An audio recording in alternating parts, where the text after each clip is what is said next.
The drug that Donald Trump himself, while president of the United States during the COVID-19 pandemic, Trump touted this drug, admitted in May of 2020 he was taking this drug as a precautionary measure.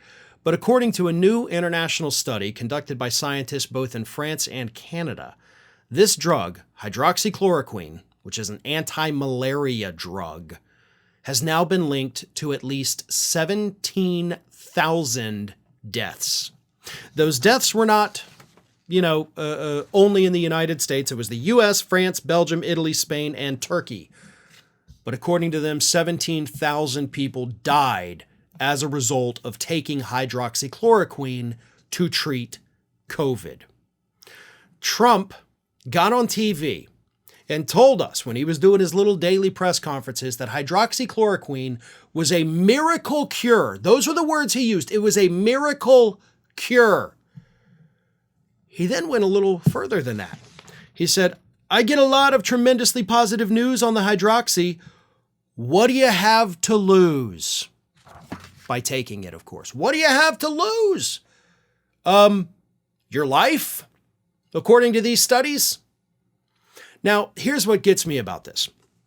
Obviously, in the early days of COVID, to be honest, for the first year at least, we didn't know how to treat it. We didn't know what we were dealing with. And hydroxychloroquine, was in fact one of those drugs, even though it was an anti-malarial drug. They said, hey, maybe this works. And at the time, we were just throwing everything at it to see if anything at all would work, whether it was hydroxychloroquine, Z-Pak, whatever. We didn't know, and we were trying to figure it out. But it became very clear very quickly that hydroxychloroquine was not working. This is not the first study of the data that showed us this. There were tests of the drug on COVID patients, and it showed that people taking hydroxychloroquine were more likely to die than people who were not taking it or not taking anything at all for COVID. So we knew then that this drug was not working. We knew very early that it was not working. Trump still went out there, promoted it, said that he was taking it, and now we find that, thousands of people died from taking this drug. But even after those initial studies came out showing that it had zero effect on it and actually made you more likely to die, because I remember doing videos on it at the time over at Ring of Fire, even after that, you still had these numbskull, anti-science people out there hyping up hydroxychloroquine, along with, of course, the horse dewormer ivermectin.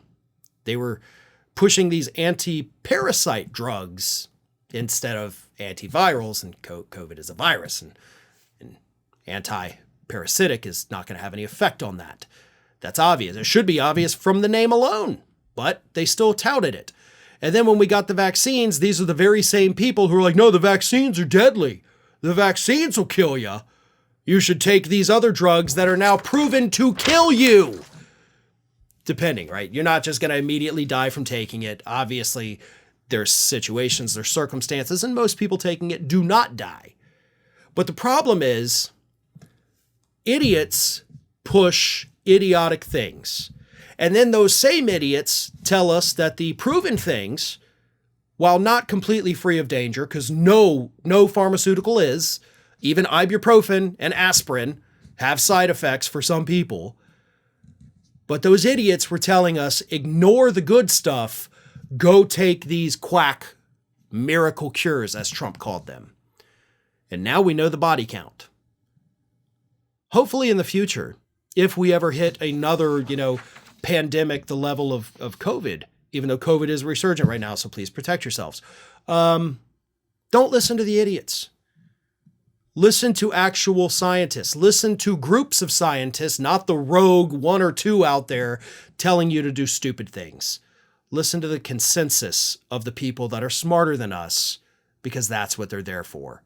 Otherwise, you could end up being one of these statistics. Hi, everyone.